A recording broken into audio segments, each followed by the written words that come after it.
어떻게 하면 쉬운 것 같은데 굉장히 어려운 것 같고, 또 어떻게 하면 또 굉장히 어려운 것 같지만은 또 굉장히 쉬운 것이 믿음 생활입니다. 내가 하려고 하면 어렵습니다. 그러나 하나님 앞에 모든 것을 다 맡기고 하나님이 이끄신 대로 내가 그냥 그 순리대로 흐름대로 그냥 따라만 가면 그러면 나는 쉽게 갈 수 있어요. 우리가 미국 뉴욕을 가기 위해서는 뉴욕행 비행기를 타야 됩니다. 그 뉴욕행 비행기를 탈 때 내 짐 다 맡기고 내 몸도 그 비행기에 맡기고 비행기가 가는 대로 그냥 따라가면 쉽게 편안하게 갈 수 있어요. 그런데 짐을 맡기지 않고 그 짐을 내가 다 쥐고 있고 들고 있으면 17시간 동안 뉴욕까지 가는 그 기간은 고통의 연속일 뿐일 거예요. 똑같은 원리라고 생각을 하시면 됩니다.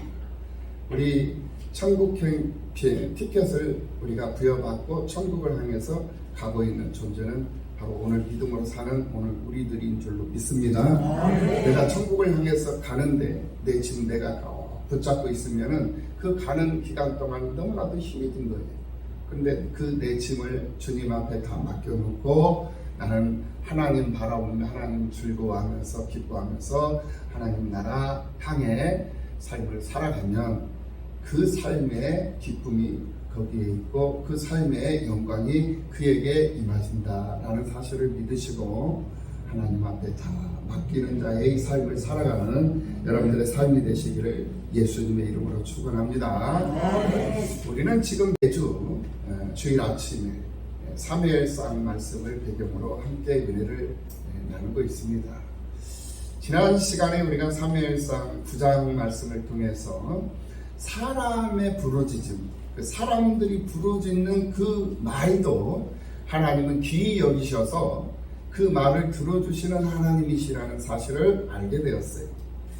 그리고 이제 10장으로 이제 넘어오면서 사람들의 부르짖음을 들어주시는 그 하나님께서 그 부르짖음, 그 사람들의 소망대로 왕을 세워주시고 통치자를 세워주시고 그를 통해서 영광을 취하시고자 하시는 하나님을 또 이 10장 말씀을 통해서 우리가 확인해 볼 수가 있습니다. 사랑하시는 성도 여러분, 삶을 살아가는 데 있어서 인생에 풀어지지 않는 일이 있다든지 인생에 힘겨운 일이 있다면 그것은 하나님 앞에 맡기면 되는 거예요. 하나님 앞에 부르짖으면 되는 거예요. 하나님 앞에 부르짖지 못하고 하나님 앞에 맡기지 못하기 때문에 그 인생의 풀어짐이 더딘 것이고 그 풀어짐이 아직도 해결되지 않는 삶을 살아가는 거예요. 그 원인은 내가 다 맡긴 것 같지만은 내가 다 맡기지 못했다라는 거예요. 내가 다 드린 것 같지만 다 드리지 못했기 때문에 그렇다라는 거예요. 내 생각이 개입되어져 있고 내 계획이 개입되어져 있기 때문에 하나님은 움직이지 않는다라는 거예요. 하나님은 나와 함께 하시기는 해요. 하나님이 나와 함께 하시고 하나님 나와 함께 찬양하시고 나와 함께 춤추시고 노래하며 나를 위로해 주시고 나를 격려해 주셔요. 옳지 잘한다 옳지 잘한다 그래 너는 잘할 수 있어 너는 잘할 수 있어 너는 지금까지도 잘하고 있고 너는 아직도 힘이 있어 네 힘으로 얼마든지 가능해 그러면서 우리를 위로해 주고 우리를 격려만 해 주셔요. 그런데 우리는 힘이 든단 말이에요. 우리는 지친단 말이에요. 해결되는 일은 하나도 없다라는 거예요. 왜 그러느냐? 하나님이 내 삶 속에 개입하셔서 실타래를 자꾸 풀어야 돼요. 하나님이 내 삶 속에 오셔서 나를 대신해서 움직이셔야 되고 나를 대신해서 일을 해야 되고 나를 대신해서 역사하셔야만이 내 인생이 풀어져 버린다는 거예요. 팔자가 굿자로 펴진다는 거예요. 팔자가 굿자로 펴져요. 그게 하나님이 하시는 일이거든요. 내가 해서는 안 되는 거예요. 그러므로 하나님을 내 삶 속에 모시고 온전히 모시고 하나님의 일하심을 느끼며 경험하면서 하나님 내 삶 속에 오셔서 하나님이 일해 주시기를 원하고 바라는 마음으로 모든 것 하나님 앞에 다 맡기시는 여러분 모두가 다 되시기를 예수님의 이름으로 축원합니다. 그리고 하나님 앞에 부르짖는 일을 멈추지 않는 여러분들이 되시기를 예수님의 이름으로 축원합니다. 이제 10장으로 들어와서 우리가 깨닫게 될 말씀이 있습니다. 그 말씀이 뭐냐? 하나님에 의해서 이스라엘의 초대 왕으로 택정된 이 사울이 선지자 사무엘에게 기름 부음을 받는 사건, 그리고 이후에 나타날 세 가지의 징조, 그 세 가지 징조를 통해서 즉각적으로 성취되어지는 그 세 가지 응답, 그리고 백성들을 통해서 제비 뽑기를 통해 왕으로 선출되는 그런 과정들이 기록이 되면서 이 10장 내용의 말씀을 통해서 우리가 확인해 볼 수 있는 것은 기름을 부으시는 이도 여호와이시고 또 세우시는 이도 여호와이시고 일으키시고 이끄시고 그리고 살리시는 이도 여호와이시다 라는 사실을 우리가 이 말씀을 통해서 확인해 볼 수 있게 되더라는 것입니다. 우리가 믿는 하나님이 바로 이런 하나님이 모든 것을 다 주관하시고 주도하시고 이끄시고 세우시고 살리시고 이게 다 여호와 하나님이 하시는 일이더라는 거예요. 그런데 하나님이 하시는 일이 내 일이 되어서 내가 해버리려고 하니까 문제가 돼버리는 거예요. 네. 우리는 하나님의 자리에 앉으면 안 돼요. 우리가 할 수 있는 것은 하나님이 일하심을 보고 일하심을 우리가 노래하고 찬송하는 일, 그리고 그 일하시는 그 하나님을 더 많이 일하시도록 기도하고 간구하고 부르짖는 일, 이것이 우리가 하는 일이에요. 우리가 하는 일은 다른 일이 아닙니다. 우리가 하나님을 노래하고 우리가 하나님 앞에 기도하고 하나님 앞에 부르짖고 간구하면 하나님이 내 삶 속에 오셔서 하나님이 일하시는 거예요. 그러면 우리 하나님은 초월적인 존재이기 때문에 만 가지의 일을 한꺼번에 단숨에 그 만 가지를 다 해버리시는 하나님이에요. 그런데 우리는 제한적 존재이기 때문에 한 가지, 두 가지, 세 가지 일은 할 수 있을지 모르지만 그것마저도 버거운 것이고 그것마저도 더디할 수밖에 없는 존재예요. 제한적 존재이기 때문에 그렇다라는 거예요. 시간의 제한을 받고 수의 제한을 받고 공간의 제한을 받고 살기 때문에 그렇다라는 거예요. 그러므로 아무것도 할 수 없는 미약한 미물, 먼지맛도 못한 그런 존재인 사람의 그 모습을 가지고 대단한 것인 것처럼 착각을 하고 하나님 앞에서 교만을 떨고 하나님 앞에서 자기의 우월감을 가지고 많은 사람들을 상처내고 많은 사람들을 아프게 하면서 산다면 그것이 바로 하나님 앞에 심판의 대상이 되는 거예요. 오늘 우리는 이 사실을 분명하게 기억하고 오늘 이 말씀으로 들어가야 할 줄로 믿습니다. 오늘 이 시간 믿음의 사람으로 살아계신 하나님을 만나고 살아계신 하나님을 경험하고 살아계신 하나님 앞에 믿음의 결단을 서는 그런 역사가 있기를 예수님의 이름으로 축원합니다. 오늘 본문을 보면서 먼저 사울이 기름 부음을 받는 장면을 우리가 목격을 하게 됩니다. 하나님이 사울을 왕으로 택하셨다라는 그런 증거로 보여주신 이 세 가지 예언과 그 예언의 즉각적인 응답, 이것을 우리가 확인해 볼 수가 있어요. 그러니까 하나님이 우리에게 응답하시는 하나님의 그 역사하심의 성취하심의 방법은 보편적으로 세 가지 방법으로 이렇게 나타나게 되는데 그 세 가지 방법이 뭐였느냐? 바로 즉각적인 응답, 즉 즉각적인 성취요, 또 점진적인 응답, 점진적인 성취, 그리고 간헐적인 응답, 간헐적으로 성취해 주시는 그런 방법, 그게 바로 하나님이 우리에게 베풀어 주신 은혜의 방법이에요. 응답하시는 방법도 그렇고 성취시켜 주시는 방법도 그렇다라는 거예요. 그런데 오늘 본문을 가만히 보니까 하나님께서 즉각적으로 응답을 해주시는 것을 볼 수가 있어요. 지금 상황이 굉장히 긴급한 상황에 놓여져 있거든요. 그래서 하나님께서 이 사무엘의 기도를 들으시고 이미 하나님은 사무엘에게 계시를 하셨죠. 8장에서 이미 계시를 하셨어요. 사울을 왕으로 세울 것이라는 사실을 사무엘에게 알려주신 거예요. 그리고는 이 사무엘이 이제 사울에게 기름 부으면서 왕의 제도, 왕의 제도에 대해서 이제 가르쳐주고, 그 왕의 제도를 가르침 받은 사울이 이제 사무엘에게 기름 부음을 받아요. 네. 이것이 하나의 절차하고 과정이요, 순서예요. 그런데 이 기름 부음을 받을 때 많은 사람들이 알았느냐? 많은 사람들이 몰랐어요. 많은 사람들이 모르는 상태에서 먼저 기름 부음을 받고 난 이후에 제비뽑기를 통해서 이제 선출이 되는 그 장면들이 오늘 이 사무엘상 10장을 통해서 우리가 확인해 볼 수가 있는데, 여기에 하나님의 비밀이 담겨져 있다는 것을 우리가 깨달아 볼 수 있다는 거예요. 하나님이 사울을 왕으로 택하여 주셨다라는 그 증거로 이 세 가지 예언과 이 세 가지 응답, 즉각적인 응답을 해주시는데, 그 첫 번째의 예언이 뭐였느냐, 징조가 뭐였느냐, 이제 사울이 집으로 돌아가는 길에 라헬의 묘지 근처에 두 사람을 만나는데, 그 두 사람에게서 어떤 소식을 듣느냐, 아버지가 잃어버린 암나기를 찾았다라는 소식을 듣게 돼요. 그런데 중요한 것은 이 라헬의 묘실이라고 했어요. 라헬의 묘실 곁에서.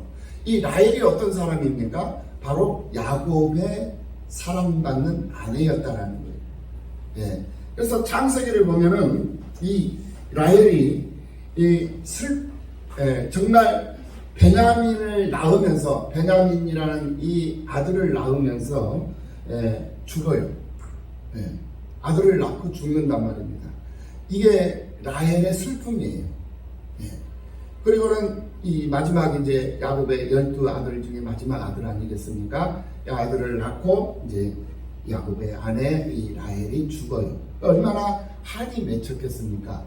그 한이 맺혀져 있는 이 라헬의 이 묘실 곁에서 사울이 두 사람에게서 아버지가 잃어버린 나귀를 찾았다라는 소식을 듣게 되더라는 거예요. 그런데 이 베냐민의 후손이 누구냐? 바로 사울이에요. 베냐민 지파 사람이거든요, 이 사울이. 그래서 가장 12아들 중에 가장 막내 아들인 이 베냐민의 후손에게서 이스라엘의 첫 번째 왕이 탄생이 되는 그 역사가 이제 나오는 거예요. 예. 그러니까 우리 하나님은 이 라헬의 슬픔을 이 천대에 걸쳐서 이제 위로해 주시고, 그 슬픔을 격려해 주시고 위로해 주시는 그 하나님이심을 여기서 다시 한번 확인해 볼 수가 있어요. 그러니까 내가 하나님 앞에 신실한 믿음의 삶을 살아가면서 하나님 앞에 내가 응답을 받지 못한 것이 있다 할지라도, 나에게서 응답은 못 받지만은 내 자손, 내 자식들에게서는 그것이 응답이 될 수 있고, 내 손자, 증손자, 고손자, 선손, 자자손손 대대에서 그 하나님의 그 은혜를 받을 수 있게 된다는 사실을 여기서 다시 한번 우리가 깨달아 볼 수 있다는 거예요. 이것을 가리켜서 점진적인 응답이다, 그리고 간헐적인 응답의 방법이다 라고 우리가 생각을 해볼 수 있다는 거예요. 그러니까 하나님과 나와의 관계 속에서 내가 지금 현재 당장 즉각적인 응답을 받지 못했다고 해서 실망하지 말고 좌절하지 말고 흔들리지 말라는 거예요. 내가 바라는 소망이 있고 내가 바라는 꿈이 있다면 그 꿈이 내게 이루어질 수도 있지만 내게 이루어지지 않냐는 그 응답은 내 자식들에게 가서 나로 인해서 이루어질 수 있는 것이고, 내 손자의 후손들에게 가서 나로 인해서 이루어지게 되어져 있다는 거예요. 믿으시기를 예수님의 이름으로 축복합니다. 그러므로 우리는 하나님 앞에서 신실한 삶을 살아가야 할 의무가 있는 것이고, 권리가 있는 것이고, 책임이 있는 것이다, 이런 거예요. 나 하나로 인해 가지고 내 주변에 있는 사람들이 잘 된다고 생각해봐요. 나 하나로 인해 가지고 내 자손이 잘 되고 내 자식이 잘 되고 내 후손들이 잘 된다고 생각해봐요. 그렇다면 나 하나의 고난, 내가 받는 고난, 내가 받는 고통, 내가 받는 어려움, 이것은 충분히 내가 감수할 만한 조건이 되는 거예요. 믿으시기를 예수님의 이름으로 축원합니다. 사무엘이 예언한 대로 이 사울은 라헬 할머니의 묘실 곁에서 두 사람을 만나는 장면이 나타나고 있는 것을 보게 됩니다. 그리고 그 두 사람들에게서 아버지가 잃어버린 이 암나귀를 찾았다는 사실과 아버지가 자기가 잃어버린 나귀를 아들이, 효심이 지극한 아들이 찾아 나서서 며칠 동안 집을 들어오지 않아서 이 아버지가 자기가 실수를 해서 잃어버린 그 나귀를 찾아 나서 그 아들을 걱정하고 있다, 염려하고 있다라는 사실을 듣게 된 거예요. 이 사실까지도 듣게 된 거예요. 이것이 바로 사무엘이 사울에게 예언한 첫 번째의 사건이었어요. 그런데 이 첫 번째의 사건이 즉각적으로 응답이 되는 것을 볼 수가 있었다는 거예요. 그래서 사울은 사무엘이 전하는 말씀을 하나님의 말씀으로 믿을 수밖에 없었다라는 거예요. 즉각적으로 응답이 되니까 이 사람이 그냥 농담으로 하는 것이 아니고 그냥 지나가는 말로 하는 것이 아니고 정말로 나의 인생을 지금 현재 얘기하는 것이고 내 미래를 얘기하는 것이고 내가 어떤 모습으로 지금 살아야 되려 하는 인생의 방향을 지금 현재 지도해주고 있는 선견자구나 라는 사실을 깨닫게 된 거예요. 이 사건의 징조의 예언과 즉각적인 응답을 통해서 사울이 확인을 할 수 있게 되었다라는 거예요. 그리고 오늘 보면 3절 4절 말씀을 한번 보겠습니다. 내가 거기서 더 나아가서 다볼 상수리 나무에 이르면 거기서 하나님을 배우려고 배들로 올라가는 세 사람을 만나리니 한 사람은 염소 새끼 셋을 이끌었고 한 사람은 떡 세 덩이를 가졌고 한 사람은 포도주 한 가죽 부대를 가진 자라. 그들이 내게 문안하고 떡 두 덩이를 주겠고 너는 그 손에서 받으리라 라고 말씀을 하고 있는 3절 4절의 말씀을 우리가 확인해 볼 수가 있습니다. 이 두 번째의 예언은 이 다볼의 상수리 나무 있는 곳에서 세 사람을 만나는 일이었습니다. 여기서 말하는 이 다볼은 사사 시대 때 드보라 사사가 그의 군대 장관인 바락 장군과 함께 가나안 왕인 야빈과 그의 군대 장관 히스라를 아주 물리쳐서 대승을 한 그러한 장소가 이 다볼이라는 지역이었어요. 그곳에서 세 사람을 만날 것이다 라고 이 사무엘이 사울에게 예언을 해주고 있는 것을 볼 수가 있어요. 그래서 이 상수리 나무 있는 곳이라고 그랬어요. 이 나무는 옛날에는 어느 한 지역을 표시하는 표지로 많이 쓰였던 것을 볼 수가 있어요. 동네에 무슨 나무가 있잖아요. 그럼 그 나무가 그 동네의 한 지역을 상징하는 그런 표지가 되더라는 거예요. 그 옛날에는 그런 경우들이 많이 있었습니다. 고대의 이스라엘이라는 나라에도 그런 풍습이 있었던 거죠. 그런 전통이 있었던 거죠. 그래서 상수리 나무 아래에서 다볼에 있는 상수리 나무 아래에서 세 사람을 만날 것이다. 이제 세 사람이 그리고 만날 것인데 그 세 사람이 어떤 사람이냐, 하나님을 뵈려고 배들로 올라가는 세 사람을 만나리니, 이 말은 하나님을 배우려고 배들로 올라가는 사람, 이 말은 성전에 예배를 드리러 가는 사람들을 만난다라는 그런 뜻으로 우리가 해석을 해볼 수가 있는 거예요. 그런데 그 예배를 드리러 제물을 가지고 가는 사람들이에요. 예배를 드리러 가는 사람, 한 사람은 염소 새끼 3마리를, 또 한 사람은 떡 3덩이를, 또 한 사람은 포도주 한 가죽 부대를 들고 성전에 예배를 드리러, 하나님께 그거를 드리려고 지금 가려고 가는 그 사람들을 내가 만나게 될 것이다 라고 예언을 해요. 그런데 이들이 사울에게 문안을 한다라는 거예요. 그리고는 자기들이 하나님께 드리려고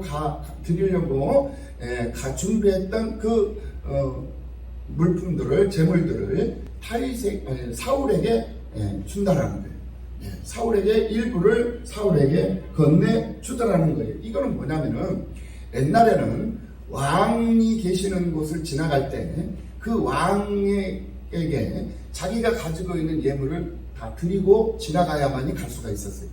그거를 드리지 않고 그냥 가버리면 그것을 알게 된 왕의 노용으로 인해 가지고 그들이 죽임을 당한단 말이에요. 그래서 자기들의 생명을 보존하기 위해서 왕에게 자기의 준비된 예물들을 다 드리고 가요.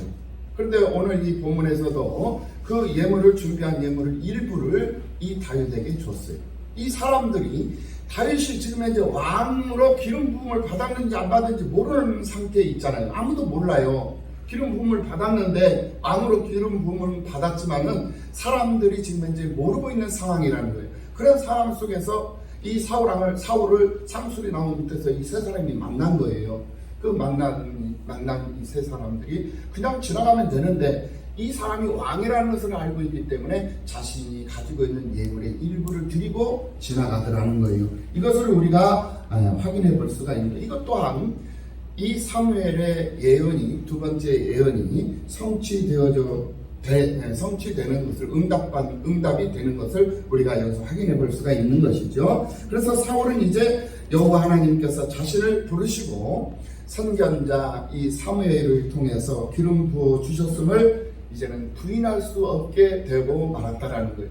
그러니까 살아계신 하나님을 믿을 수밖에 없고 자기가 왕이라는 것을 받아들일 수밖에 없고 그것을 거부할 수 없는, 그러한 부인할 수 없는 그런 상황에 이르게 된 거예요. 이 세 가지 예언의 성취로 말미암아서 확증이 되어버리는 거죠. 왕이 되었다라는 사실, 왕으로 기름 부음을 받았다라는 사실을 이제 이 사울 스스로가 깨닫게 되고 증명을 받게 되고, 그래서 확신을 해서 이제 왕으로서의 이제 하나님의 백성들을 쓰임을 받는 그런 일을, 그런 직무를 수행하게 될 수밖에 없는 존재가 되었다는 사실을 알게 되었다라는 거예요. 이거는 모든 것들이 다 사무엘의 예언대로 이루어진 것들이에요. 그리고 후에 이제 5절 6절을 봅니다. 그 후에 내가 하나님의 산에 이르니 이곳에는 블레셋 사람의 영문이 있느니라. 내가 그리로 가서 그 성읍으로 들어갈 때 선지자의 무리가 산당에서부터 비파와 소고와 저와 수금을 앞세우고 예언하며 내려오는 것을 만날 것이요, 내게는 여호와의 영이 크게 임하리니 그랬어요. 너도 그들과 함께 예언을 하고 변하여 새 사람이 되리라. 산당에서 비파 소고와 저와 수금을 앞세우는 예언하는 무리들, 선지자들이 많이 내려오는데 그때 그들을 만날 것인데, 너는 하나님의 큰 영을 받게 될 것이다. 하나님의 영이 내게 크게 임할 것이다. 그리하여 너도 그들과 함께 예언을 하는, 그래서 변하여서 새로운 삶을 살아가는 사람이 될 것이다.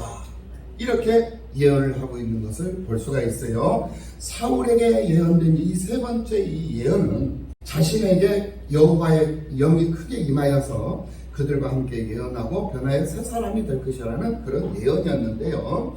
사무엘이 이 예언이 끝났을 때 하나님께서 이 사울에게 새로운 그런 삶을 살아가야 하는 마음을 주신 거예요. 그러니까 왕으로서 삶을 살아가야 하는 마음을 주셨던 것이다 라는 거예요. 그리고는 사무엘이 예언한 모든 징조가 그날에 다 이루어지는 것을 볼 수가 있어요. 그래서 사울의 내면과 사울의 삶의 자리에 하나님의 놀라운 역사가 이제 일어나고 나타나기 시작하게 되었다라는 거예요.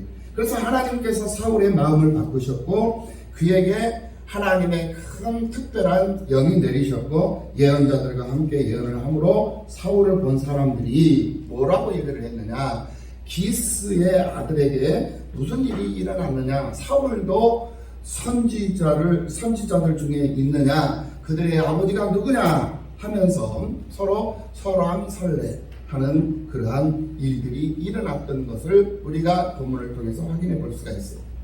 그때 당시 이 선지자들은 변변치 못한 대접을 받았어요. 사람들의 이 신분과 출신이 변변치 못했기 때문에, 그래서 이 사울은 이 베냐민 지파의 회복이 된 그 아주 부유한 그런 가정에서 부유한 교육을 받으면서 살았던 그런 사람이었어요. 그런데 이 사람이 이 선지자들과 함께 있다라는 소문이 이제 퍼진 거예요. 그러니까 이 선지자들의 출신이라든지 이 선지자들의 이 배경은 그렇게 썩 그렇게 좋은 배경들이 아니었다라는 거예요. 변변치가 않았다라는 거예요. 그런데 사울이 그들과 함께 있더라는 거예요. 예, 변변치 않은 사람들과 함께 있더라는 거예요. 예. 그래서 사람들에게 이 선지자들이 무시를 당하는데, 사람들에게 무시를 당하는 그런 무리들 속에 사울이 들어가 있더라. 그래서 사람들이 설왕설래 하게 되더라. 수근수근거리게 되더라 라는 거예요. 사람이 살다 보면, 우리가 이곳에 계신 여러분들이 다 그렇습니다. 누가 감히 내가 예수를 믿을 것이다 라고 생각을 했겠습니까? 어머니 뱃속에서 예수 믿고 태어난 사람들이야 모태신앙으로 신앙의 계보가 개성이 되어졌기 때문에 그런다라고 생각하지만, 세상 정말 험악하게 살던 사람들이 예수 믿고 변화되어서 교회 생활하고 기도하는 자리에 앉아있고 찬양하는 자리에 앉아있고 봉사하는 자리에 앉아있는 그 모습을 보고, 세상 친구들은 빈정거리기도 하고 비웃기도 하고 장난을 치기도 하고 조소를 하기도 하잖아요. 바로 그러한 모습으로 우리가 이해를 하면 그 이해가 쉬울 것입니다. 반면에 이 사울의 조상들은 어려움을 극복하고 이 가문을 일으킨 그런 인물들로 유명했던 것을 볼 수가 있어요. 그래서 가문 사울의 집안 배경이 이제 설명이 되는 것을 볼 수가 있는데, 그러한 사울이 이 선지자들 무리 속에서 예언을 함으로써 그가 완전히 하나님의 사람으로, 하나님의 선견자로 택함을 받아가지고 새로운 삶을 살게 되었다라는 그런 증표를 이 본문을 통해서 다시 한번 확인을 시켜주고 있는 것을 볼 수가 있어요.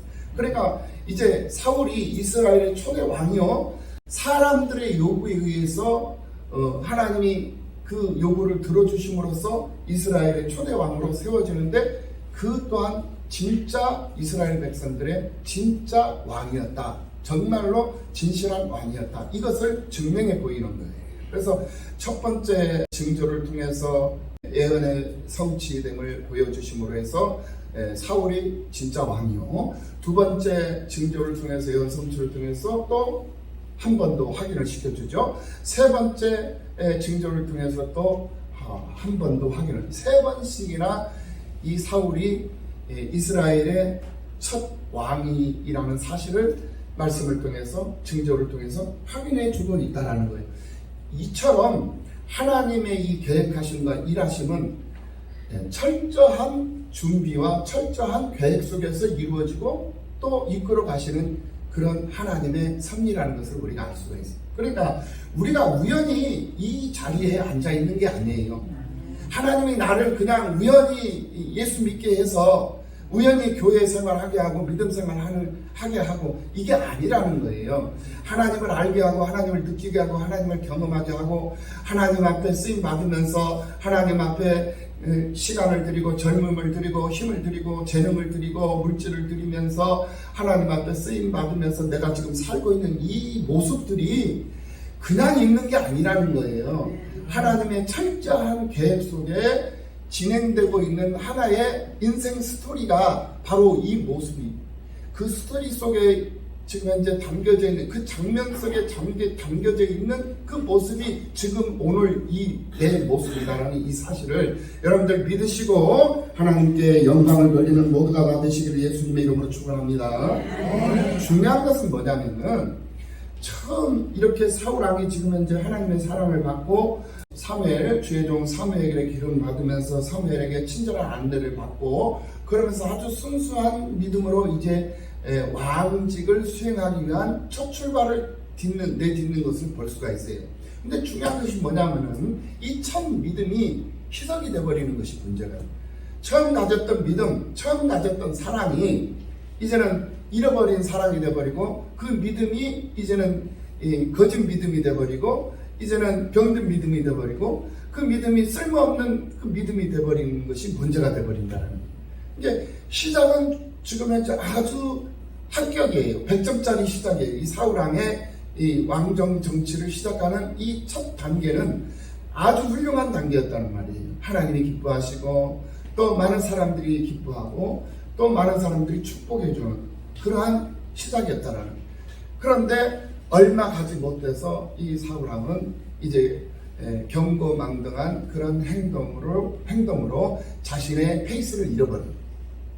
자신의 페이스를 잃어버리니까 결국은 첫사랑을 상실해버린 계시록 2장에 나오는 그 에베소 교회가 하나님 앞에 책망을 받았던 것처럼 첫 믿음을 잃어버리니까 첫 순수한 그 신앙을 잃어버리고 페이스가 엉켜버리니까 이제는 하나님 앞에 버림을 받게 되는 그러한 정말 아픈 그러한 이제 흠이 많은 결국은 실패자가 되어버리는 그런 왕으로 남게 되어버리더라는 거예요.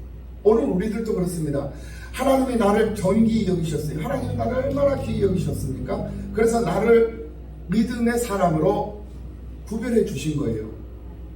선별해 주셨단 말이에요. 오늘 지금 이 시간도 이 날에도 오늘 얼마나 화창한 날씨입니까? 얼마나 날씨가 좋아요? 세상 사람들은 다 들로 산으로 다 저기 청와대가 개방이 돼가지고 월요일부터 금요일까지는 시간이 없고 토요일까지 일해야 되고 직장 가는 주일날 저 청와대 구경 한번 가자고 청와대 간 사람들도 분명히 있을 거예요. 교회를 나와야 할 사람이 청와대 개방됐잖아요. 그죠? 뭔 말인지 아시죠? 못 알아먹는 것 같아가지고 나 혼자만 알고 있는 것 같아가지고 그래서 청와대 놀러 간 사람들도 분명히 있을 것이라는 거예요. 또 사람들이 또 이 날씨 좋은 날씨 산으로 들로 바다로 나가서 낚시하러 가고 또 친구들과 동료들과 함께 등산을 가고 자기의 즐거움을 위해서 이 하루를 보내는 사람들이 분명히 있을 것이라는 거예요. 그런데 오늘 여러분들은 나의 즐거움을 위해서 이 하루를 보내는 사람들이 아니잖아요. 하나님이 허락해 주신 이 성전에 아침 일찍부터 나와서 헌신하고 봉사하고 쓰임받으면서 수고하면서 그러면서 하나님의 몸된 교회를 세우고 이 재단에 들어온 성도들을 돌아보면서 살피면서 여러분들이 쓰임받고 헌신하고 지금 현재 봉사하면서 지금 현재 일을 하신 거예요. 예배자로 쓰임받고 계신다는 거예요. 그리고 예배자로 지금 현재 하나님께 예배를 드리고 있는 거예요. 이 모습을 하나님이 귀히 여기신다는 사실이에요. 이걸 하나님이 기뻐 받으신다는 거예요.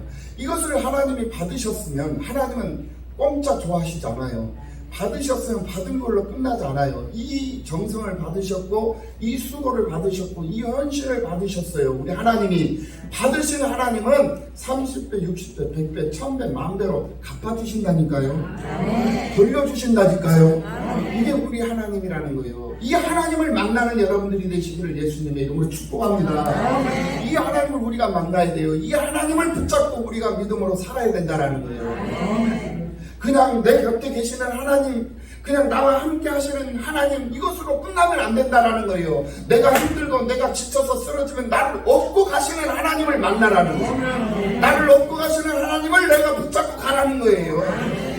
내가 믿는 하나님이 어떤 하나님인가, 이것이 중요한 거예요. 내가 믿고 내가 신앙하고 내가 바라보는 하나님이 살아계신 하나님이냐, 나를 위해서 일하시고 내가 힘들어 쓰러질 때 나를 업고 가시는 하나님이냐, 아니면 나를 그냥 보고 얘야 일어나, 얘야 일어나, 너는 할 수 있잖냐, 할 수 있잖냐, 이렇게 말만 하고 계시는 하나님이냐, 이게 중요한 거라는 거예요. 내가 믿는 하나님이 어떤 하나님이냐, 성경이 말하는, 성경 이 66권이 나에게 말하는 하나님이 어떤 하나님이냐, 이거 우리가 발견해야 돼요. 이거 발견해야 돼요. 사무엘이 사울에게 그 하나님을 보여주셨고 그 하나님을 만나게 해주셨고 그 하나님을 느끼게 해주셨어요.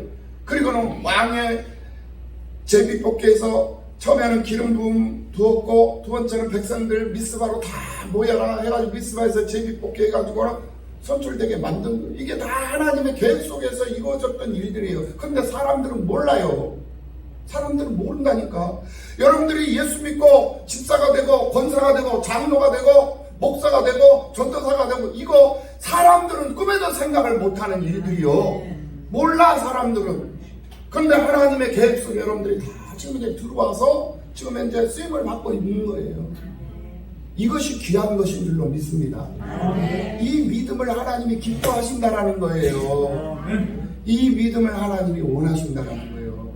하나님이 원하시는 믿음으로, 하나님이 기뻐하시는 믿음으로 하나님을 감동시키면서 내가 지금 현재 쓰임받고 있어. 그러면 그렇게 쓰임받고 있는 내가 곤란한 지경에 처해 있고 내가 해결되어져야 할 그런 올무에 지금 걸려져 있고 올무에 지금 현재 묶여 있고 그것이 발목을 잡고 있고 그래서 더 많은 일을 할 수 있음에도 그 많은 일을 하는데 지장이 있고 그 일을 못하면 하나님이 손해보시잖아. 우리 하나님이 왜 손해보시겠어요? 하나님은 손해보시지 않아요.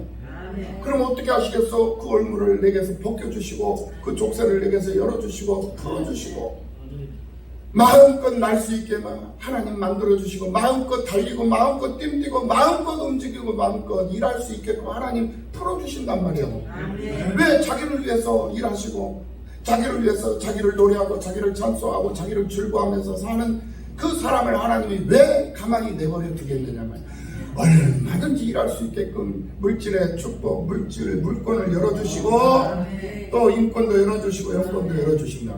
그 하나님을 만나는 역사가 있기를 예수님의 이름으로 축복합니다. 이제 17절 이하에서 사무엘은 이스라엘 백성을 다시 한번 미스바로 불러 모았습니다. 사무엘상 7장 5절에서 처음으로 이 사무엘이 백성들을 미스바로 불러 모았어요. 그때는 이스라엘 백성들에게 회개를 촉구하기 위해서 소집을 했는데, 근데 이번에는 왕을 뽑기 위해서 백성들을 미스바로 모이게 하는 것을 볼 수가 있습니다. 하나님은 그동안 왕으로서 이스라엘을 이끄시고 통치해 오셨어요. 그런데 자신을 버리고 당신의 백성들이 눈에 보이는 왕을 요구하는 그런 상태에 이르렀습니다. 그래서 이스라엘 백성들에게 하나님은 실망하셨어요. 그럼에도 불구하고 실망하셨지만은 하나님은 이스라엘의 부르짖음을 귀히 여기시고 백성들에게 왕을 허락해 주시는 것을 볼 수가 있습니다. 그래서 왕을 제비 뽑기 해서 왕을 뽑게 되었던 거예요. 물론 사무엘과 이 사울은 그 제비 뽑기에서 사울이 왕이 될 것을 미리 알고 있었죠. 그런데 이스라엘 백성은 이 제비 뽑기 과정을 통해서 하나님이 사울을 왕으로 선택하셨다는 사실을 처음으로 알게 되었다는 거예요. 근데 여기서 가만히 보면 이 사실을 본 중요한 것이 바로 이 말씀이에요. 이 사실을 본 오늘 본문 마지막 절 27절 말씀입니다. 27절 말씀에 어떤 불량배는 이르되 이 사람이 어떻게 우리를 구원하겠느냐 하고 멸시하며 예물을 바치지 아니하였으나 그는 잠잠하였다. 이렇게 말씀하고 있는 것을 볼 수가 있습니다. 여기서 불량배라고 말하는 것이 뭐냐? 이게 중요해요. 이 불량배는 사울을 왕으로 세우는 일에 반대한 사람들이었어요. 그러니까 하나님이 사울을 왕으로 세우잖아요. 하나님이 세우고자 하시는데, 하나님이 일하시고자 하는데, 하나님이 하려고 하는데 그 일을 반대해요. 부정적으로 생각하고 반대를 하는. 누가 불량한 사람이냐?